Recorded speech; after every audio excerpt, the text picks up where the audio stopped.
Top 5, I think based on Q&A, there are very, very good ladies, but you know, there are some other challenges. So we're looking for a total package. So Q&A is just not enough. So we need to still judge the beauty, the runway challenge, the portrait challenge. So there's a lot. So maybe at the moment, I have some few favorites, but I don't know how the game will change if we see some other challenges. Wow! Galing, it's good. Good! very, very fair. Fair, very fast. Too much ka. I love it. But at this point, have you International. already, somehow earmarked your favorites in your head Somehow yes. in but, this interview? Just for the interview round. for Just the- for the interview round. Alam mo, ako kasi as Sir Adam, I like women that are very vocal and smart.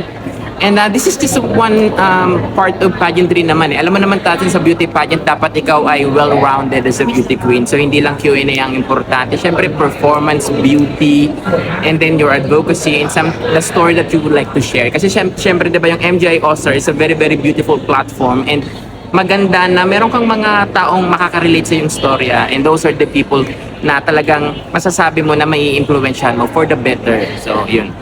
Too early pa to say, too early pa. So early. Bukas pa natin malalaman somehow. Oh, partly, because I think the preliminary one ay bukas. Yes. So, sobrang excited ako though. I did watch the rehearsal ngayong gabi and I'm very excited sa staging. I think matutuwa na naman ng pageantry world. Nakita namin may sneak peek ng automated scores. Wala akong scoring dun sa baba. Actually, oo. Kita ang picture, kita ang pangalan. So, Oo. kayo mismo makakalculate nyo, makikita nyo kung sino-sino ang mga umangat depende sa kung sinong judges. So, So ready ka na mabash kapag mababa ang score mo? ako actually, ready ako, Adam. I'm ready because at least I will stick sa nakikita ko na kung ano yung dapat. I think being a judge is a very, very big responsibility. And when I said yes, being one of the judges, tinanggap ko yung responsibilidad na yun. Kasama na dun ang posibilidad na ako ay mabash just in case man na magbigay ako ng score na hindi magustuhan ng fans. But no matter what happened, I will stick sa kung anong nakikita kong tama, kung Yeah, you'll anong be feeling fair. kong deserve. Because this is not just about, siyempre Filipino ako, di ba? And we have Filipino delegates. But I will be unfair if titingnan ko lang yung mga Filipino delegates because itong MGI All-Star, napakaraming mga beauty queen ang galing sa iba-ibang competition and they came back for the show.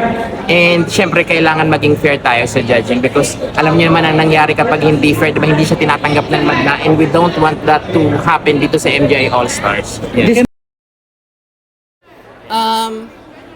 I think it's hard to box a winner in a certain ideal na prototype. After all, this is MGI All-Stars eh. So makikita natin na yung mga babaeng to meron na itong napatunayan sa iba-ibang patimpalak and they represented their country in different and various international pageant.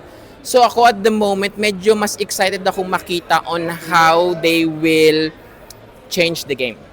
Eh, diba? Kasi nga, since galing sila sa iba-ibang pageant, alam nyo naman na mga beauty pageant ay merong mga kakaibang prototype, diba? So dito nagsama-sama sila. So, I'm still excited kung paano nila itatawid yung mga challenges. So for now, Q&A is over, the portrait challenge is over, pero meron pang ibang mga challenges na hindi nagagawa eh.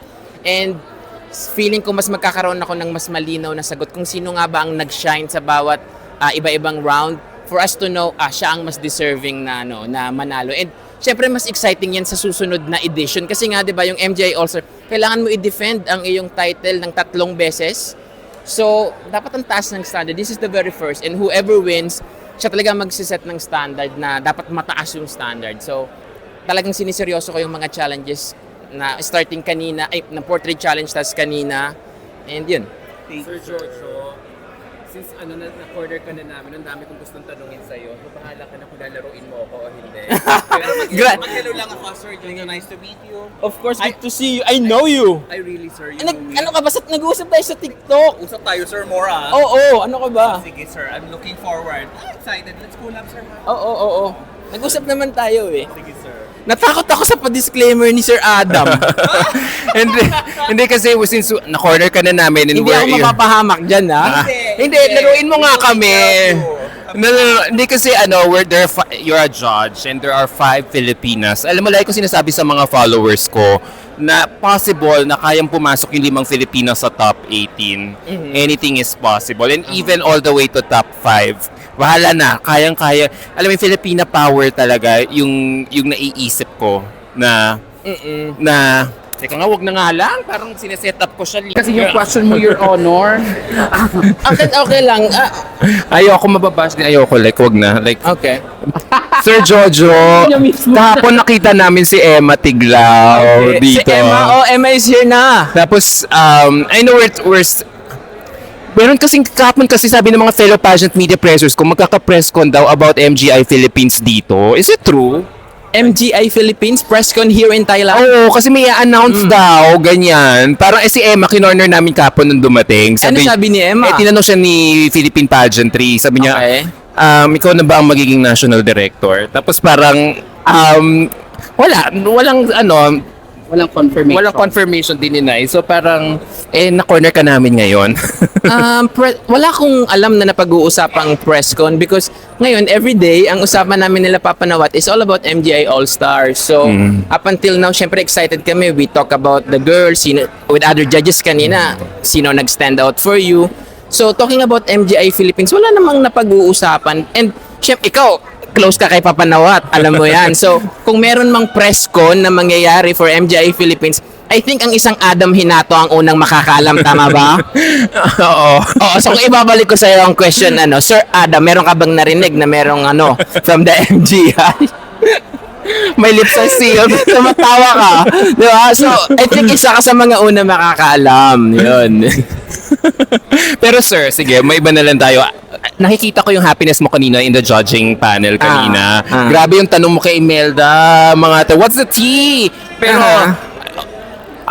overall, ang nakikita ko yung joy mo in asking these questions. So, anong meron sa Miss Grand International System that someone like you, a sponsor like you, decided to sponsor MGI this year? Talking about MGI kanina sa closed door, masaya talaga ako. Imelda, being the controversial na beauty queen, handled that question. Medyo controversial yung tanong ko kay Imelda and she handled it very well. Actually, na-admire ko yung sense of control ni Imelda. And defensive, di ba? Yes, I like it about her. And actually, after ko nagtanong, Osmel actually asked me more question regarding the issue. And the judges appreciate her more. Kasi di ba karamihan ng mga beauty queen, they tend to like very, very careful about their words, not to offend, not to anything. But Imelda is not like that. Imelda is somebody who's unapologetic about her opinion, whatever she feels, whatever she sees, sinasabi niya. And I think, kung ganun ang authenticity, di ba? So, ma-appreciate mo yun. And with your next question naman regarding MGI, bakit ako masaya? Tulad ng sinasabi ko, nakapunta na kasi ako sa iba-ibang shows, di ba? Opo. So, madaming mga magagandang show. I mean, I've been to Miss Universe. Ang laki ng naibigay na platform sa akin ng Miss Universe. I will be forever grateful. Naging part na ako ng Miss Cosmo. Ang ganda rin ng staging. Andun ang aking dating boss, Miss Paula Shugart. And then si Henry. Very, very nice people. Pero, ang isang bagay na sobrang masaya ako dito sa MGI is that si Papanawat kasi ay ang bait-bait. Oo, true. Alam mo yan kung paano, alam mo yan, di ba? Despite sa ibang opinion sa kanya ng ibang tao, si Papanawat is very generous na tao, napakabait joker, very vocal as well. And the way niyang hinandle yung team ko, inalagaan yung team ko, sobrang na-appreciate ko yun. And walang nakagawang ibang organization nun, yung nagawa ni Papanawat for the Bragais team. And at the same time, ang ganda kasi ng stage. So ngayon, galing ako ng rehearsal, sobrang ganda ng stage. Nakita niyo na ang stage? Hindi nyo ba nakita, but nakita ko siya, ang ganda ng stage. And Mahaba rampahan, yun naman ang importante sa aming mga pageant fans. And the LED, the lights, it's so beautiful. Hindi ako pwede mag-share as much, but ang ganda. And nung unang beses ni Rampa yung mga sapatos ng Bragais sa MGI stage, sabi ko talaga sa sarili ko, eto ang stage na deserve ng Bragais. I wanna be a part of this show sa pinakamatagal na possible na kaya naming collaboration. So, and I'm keep looking for more and forward pa sa mga shows na pagpapartneran namin. And ang dami ko kasing natututunan. I love producing. I love music. So, nagpo-produce ako, di ba, movie, series. So, Produce now? shadow producer for some directors and I did before in the past. We have Bragais TV, di ba? So, sobrang madami ako natututunan and yun yung gusto ko dito other than just collaborating with the MGI group kila Papa Nawat. Ang dami ko pang natututunan. So, I look forward for more. Parang growth na to sa akin. So this is a long-term partnership happening. I'm hoping and as long as masaya si Papa Nawat sa lamang mga boss ko to, eto na tong mga to. Ayan na. Nakita ko si Edge saka si Ferdy, kinabahan ako. So, Pinakakilan kita para fresh. pinanginan mo ba ako para hindi ako kabahan? So yun. Na-corner ka na to, hindi ka O ano, Christian, ano? Ayan na. Si Tristan. Correct nyo na. Ano, Diretsong tanong. tinanong ko na. Bakit wala ang regalo kanina? Uy, meron. May binigay si Imelda na gift. Actually, binigyan niya ako ng hikaw na pearl from Palawan. Diba? So, wala. Bakit may issue ba? O, nag-upload, mga nag-upload sa... Na? hindi ka doon skippan. Oh no, meron binigay si Imelda. I don't think naman Imelda is gano'n na, 'di ba, magi-skip. And alam mo tayong mga Pilipino tayo ay mapagbigay, mapagbigay tayo in general. So I don't think Imelda will do that. Meron po akong nakuha. Imelda. Meron po akong nakuha. Sir, anong criteria mo when you were judging? I want to get to know them. Isa talaga yun sa goal ko is to get to know them. So we were given a booklet. Andun lahat ng bio ng girls, even kung saan sila sumaling pageant, the background, even their body statistics, andun lahat. So, andun lahat. I think the MGI have a pretty magandang collated na details about the candidate. So, doon makikilala mo na sa. Sometimes you just need to confirm and then get to, if there's something about the bio ng girls na binigay dun sa booklet, if you wanted to get to know more, andun siya. So, yun. So how were the ladies judged? Paano sila ginudge? Meron kay criteria sila? Okay, may NDA ako, hindi ko pwedeng sabihin how. However, meron kaming certain way to judge. Hindi ko pwedeng sabihin, pero there's a certain way to judge. So kung nakikita nyo, sobrang seryoso akong nag-notes. Oo, nakikita. Because, Oo, nakita na kayo po. oo, sobrang seryoso akong nag-notes because we need to Dala niyo judge. po ba yung notebook niyong yun? Sige, entertaining nyo siya. Pakinakaw ko yung ano. Kain niyo muna. Ako muna sa notebook. Hindi pwede. Siya dun sa ano pa. Natakot. Natakot punta dun sa nose. Beauty pageant world, gina-judge natin yung babae based on the video, the photo, di ba, the body. Pero kanina, when you get to know their heart, get to know their story, talagang mas marami kang ma-appreciate. Merong mga iba na, tinanong ko yung reason bakit sila bumalik eh. Di ba, yung tinanong ko nga kung bumalik sila for the money, di ba? Yung iba, sinasabi nila meron silang unfinished business. Pero karamihan ng mga talagang may mga taos-pusong mga advocacy, they're here to be represented. Lalo na yung mga nasa trans community. Medyo makabagbag damdamin ng mga binitawan nilang mga story about their lives and how important ang being represented in this MGI All-Star stage. Mr. Bergayes. So, sabi mo na makabagbag. Alin sa mga kwento ang narinig mo ang pinaka-nakabagbag sa'yo?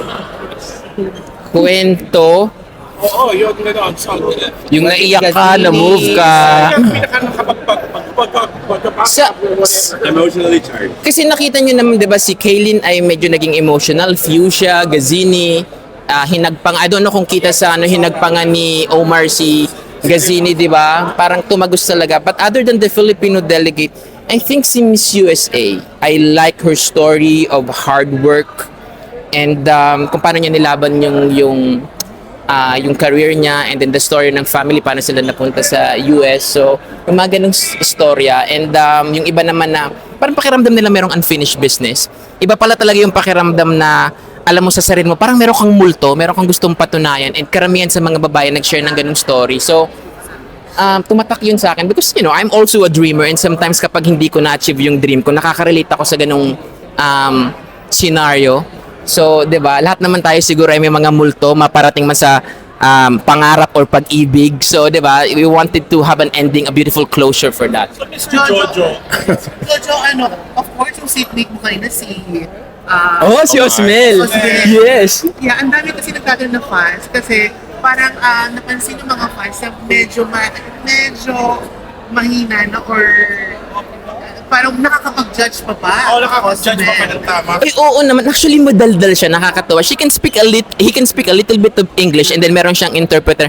Makulit siya. Alam mo ba nung una kong na-imagine kung paano siya, akala ko sobrang stricto because I've seen some TV show, di ba? The character is different. Pero when you get to know him, makulit siya and mabait siya. And sabi niya nga sa akin, sana bukas sitmate tayo ulit. So, okay naman yung scoring niya. Kasi, Yes. Kasi nag-aalala ko kung makakapag-score ko pa yan. Kasi medyo na daw, ganyan. Hindi, okay. Actually, bilang isang medyo chismoso, talagang sinisilip ko yung score niya gano'n. And Ano then, yung nasilip niyo po? Mataas naman ang score. Hindi, maayos siya mag-score. I think si Osmel ay merong certain criteria on how he appreciates beauty. So I think being able to have madaming naipanalo, 'di ba, for Venezuela, very historic. I think siya ba may pinakamadami? Tama ba? 7 I guess for Miss Universe and then more for Miss World, 'di ba? So makikita ko talaga na ganito pala siya pumili ng beauty queen. And ako honestly meron akong natutunan sa kanya. Even though sometimes 'di ba mayroon tayong ibang tingin on how we wanted to redefine beauty pageant, but Osmel sticks sa sarili niyang pananaw on what is beautiful and what is acceptable in the pageantry world. So yun. Mr. Bergash, you mentioned about unfinished business. Meron ka ba unfinished business kaya ka na-connect sa Miss Grand? Unfinished business. Actually, wala. I think this is more of like, trying to learn, di ba? Kasi, mahilig ako sa film, mahilig ako sa production, I love the lights, alam mo yun. So, dito, other than just me doing the shoes, natutuwa ako na I get to learn and grow pa. Kasi di ba, akala ko buong buhay ko na I'm just gonna do shoes. Pero dito ang dami kong natututunan. And kanina, kaya na-late ako, nauna na yung mga judges. Kasi tinuturo sa akin ni Papa na, ito yung camera, ito yung unang salon ng camera, ganitong bilang ng camera ang meron kami, ito yung mga lights, this is how we do it. So, There's of knowledge mo when it comes to production. Will you be diving into production na ng isang pageant? national pageant, like, Soonest. And kailan yung brand launching? Diretsuhin mo na kasi. That's the question I asked you a few weeks ago. The exact question. Are you going to produce a national pageant soon? I think kung ibibigay, maybe, I am open to the possibility. Pero every time na nakikita ko na ito, si Boss Ferdy, mga post ito, pag wag na magpa-pageant, di ba? So, alam mo yung pressure na ganun. So, sa akin, I think there are some other people who is interested to get the MGI Philippines franchise. So, I think you also have an idea kung sino-sino yung mga interesado. But, kung sa akin man ipagkatiwala, kung sakaling ibibigay, because I never really see myself like mag-produce ng pageant. It's a lot of pressure. And ako, kung isa sa mga natutuwa ko sa mga Filipino is that ang standard natin sa pageant ay napakataas. 'Di ba? Sa staging, sa beauty queen, even sa communication skills, sa styling ay napakataas. So, kung gagawin ko man siya, dapat buong buo ako. So, just in case ba ginawa ko, makakakuha ba ako ng suporta ng buong buo sa mga... Magagawa. Parang napilitan nga naman. Ikaw na nag-mention nung title Oo. Sabi ko lang ganyan. Are you interested to be the national director of MGI Philippines? Okay. Interested? Okay, hindi kasi ako magaling magsinungaling eh. So I will share as much as I can nang wala akong masasagasaan. Somebody tried to talk to me, I think last year, December, na parang, hey, are you interested in running a pageant? And then I think I was in Korea, February, and nag-isip talaga ako ng sobrang lalim. If I'm gonna do it, gagawin ko siya for the sake of the business ba? And habang tumatagal, when I'm trying to talk it out sa nanay ko, parang, it should never be about just the business. It should be about sa pageantry. Kasi 'di ba, ang tagal-tagal ko na sa beauty pageant eh. May mga naging beauty queen tayo na naging katulong. May mga naging beauty queen tayo na galing sa simpleng pamilya. Karamihan ng mga galing sa pageant ay galing sa napakasimpleng pamilya at ang meron lang sila ang kanilang talent, ang kanilang beauty, and umangat naman talaga ang kanilang buhay. So, if I'm gonna do it, the vision should be way deeper than that because ang pangit kasi na puro pera-pera ang pageant, 'di ba? So nawawala yung essence ng enjoyment. That's why sometimes we do question the result. So if ever man I decide to do a national pageant, pag ginawa ko yun, gagawin ko yun ng buo. And kung sakali man dumating yung time na hindi matuwa yung mga fans, I will take it positively and improve. So yearly yung contract. But for now, tingnan muna natin kung kanino ibibigay ni Papa Nawat. Itong titignan natin kung kanino ibibigay ni Papa Nawat, ito ba ay mayroong kang kapartner na beauty queen? Kapartner na beauty queen? Magiging part ng ano mo ang isang beauty queen?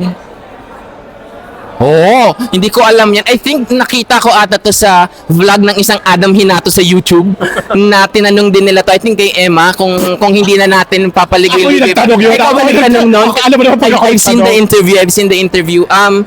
Hindi ko nga alam paano ako magdi-decide. Hindi ko nga alam kung kanino siya Kita lang. mapupunta, di ba? So yun. So ngayon, tapos ka na sa paghahanap ng balat. Balat? Di ba yun ang sagot mo sa akin? Yung exam mo? Leather sa what you meant. Grabe sa balat. Yun ang palusot mo sa akin eh. Grabe sa palusot. At every time na mababanggit mo si Papa Nawat, ang lagi mo sinasabi, ang dami mong natututunan sa Yes. business. So, ano Yes. yung pinaka-ultimate mo na learning mo kay Papa Nawat? Aside sa on time yung production. Okay. Isa sa mga very, very beautiful na conversation namin ni Papa Nawat. Tinanong ko kasi siya one time nung nasa MGI office ako. Sabi ko sa kanya, what's the secret to success? And sabi ni Papa Nawat, creative. And inuuna ni Papa Nawat pagandahin ng isang bagay bago niya pagkakitaan. Alam mo, hindi niya agad iniisip na dapat pumera ako dito. So, mag-i-invest muna talaga siya. And kapag maganda ang investment, merong babalik. Diba? You cannot expect something good to blossom from something na hindi maganda. And yun yung na-appreciate ko kay Papa Nawat as a businessman. Kaya sinabi ko sa sarili ko na kapag nabigyan ako ng chance na ma-interview, gusto kong magsalita kung paano ko siya nakilala bilang tao because we have mixed opinion of Papa Nawat. Even I myself, before nung hindi ko pa siya nakikilala ng personal. But as I get to know him ng mas malalim, mabuti siyang tao. Sense talaga, di ba? Yes, and he's very open to share. Hindi siya kuripot. Sabi nga Hindi siya kuripot sa I was able to meet Playtime the last I think 2 days ago sa MGI office. So mabait siya Kabait nga na. and ma-share siya ng info. So kahit kayo pag nakausap niyo siya and very accommodating. Ibang-iba. I mean, napunta na ako sa napakadaming show. Sobrang iba talaga. Yun. Okay, ako naman. Now that it's already published yung scoring, na Aha. talagang kita pala yung mga mukha ninyo, and then the score from the girls, nakakatakot ba? May parang may margin ba yung scoring? Yung pinaka-lowest or highest? May ganun ba? Or talagang 1 to 10? Nakita ko 1 to 10 eh. Okay. Sa video pinakita na ngayon. Nalalabas talaga yung mga mukha nyo. Judge lang. Itong tanong mo is part ng NDA na aking pinirman. Oh So my hindi ko God. siya hindi ko siya Pinalabas na nasa ano na ang Okay. May screenshot May na screenshot na- lumaraan pa yung isang girl tapos may mga nilagay mukha may nyo mga tsaka yung mukha score. nyo. Ikaw nga wala kang ang score na pag ganun. wala ka pang score, 4 pa lang. may Ay, hindi score kami yun. na. Baka mock-up lang Kinaya yung nila kanina. ano, Baka mock-up lang yung kanina. Kinaya nila yung machine. Oo. Hawak ang mock-up lang. Oo, so ang tanong mo ay, sorry. May ano ba, may lowest score ba or highest score? Wala. Walang binigay na Yung di ceiling. ba sa ibang pageant system, di ba May sinasabi, parang wag kang mag-score na masyadong mataas, wag ka rin mag-score na masyadong Masyadong mababa. mababa. Kasi Automatic. Oo. Yung So dapat parang nasa average. Automatic. Oo. Dito wala naman silang sinet na Ikaw talaga ceiling. ang bahala. No? Ikaw talaga ang magbibigay. I Oh my think, God, nakakatakot. Baka maba. Yun na sinasabi ko sa oo. kanya. Tinanong din sa akin ni Sir Adam. Nandun ang mukha nila. Actually, hindi ako takot. Ganun Oo, naman nandun ang yung mukha nila. Oo. Oo. Actually, hindi naman ako... Hindi lang pangalan lang. O hindi. Yung mukha tsaka yung score. Yung mukha yung main. Ang halimbawa, Gazini, tapos ang mga mukha nila nasa baba. Tapos lalabas yung scores. Ako naman ay hindi naman natatakot sa bashing because ang responsibilidad mo bilang judge ay napakalaki, 'di ba? Lahat ng to ay merong mga kanya-kanyang pangarap na nilalaban. So, kung sakali man na mabash ako, just in case for example sa Pilipinas na hindi nila magustuhan ng aking score na binigay sa Philippine delegate, panghahawakan ko 'yun at papangatawanan ko 'yun. Kasi Kasi it's your own preference. I need to stick dun sa kung ano yung responsibilidad ko for the evening.